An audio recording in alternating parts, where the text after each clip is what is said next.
Restoran nasi ambeng padi terus mengembangkan sayap ke luar negara buat kali kedua. Kali ini ke London selepas kejayaan di New York.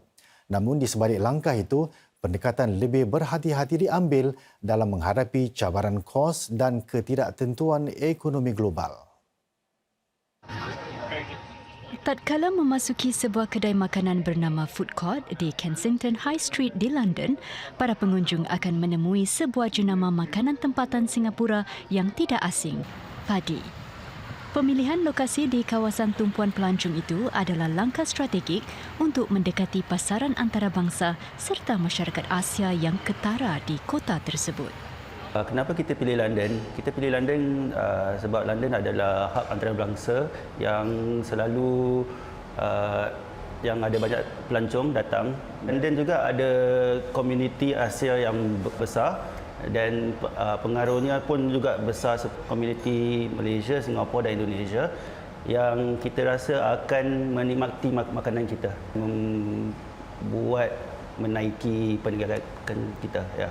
Encik Aidil, 32 tahun yang sebelum ini bekerja sebagai jurutera, kini mengurus operasi padi di New York dan London selepas mula membantu perniagaan keluarga sejak 2020. Cawangan di New York yang dibuka pada 2022 kini sudah stabil, sekaligus membuka jalan kepada pembukaan cawangan kedua di London yang baru beroperasi sekitar sebulan lalu. Jika di Singapura, padi beroperasi sebagai restoran penuh, di London, ia beroperasi dalam skala lebih kecil, di mana ia mengendalikan sebuah gerai sahaja dengan ruang makan pelanggan dikongsi bersama pegerai-pegerai lain.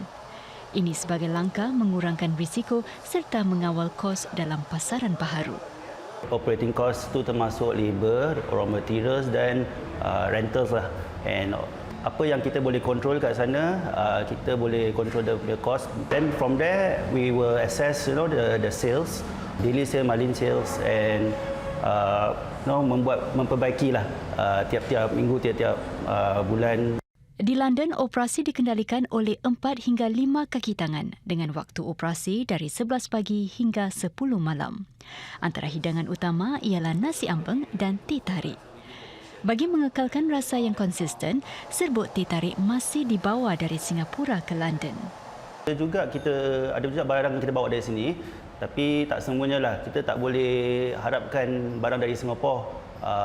Kalau begitu, air freight costnya mahal, delivery charges semua, it will kill us lah in the long run.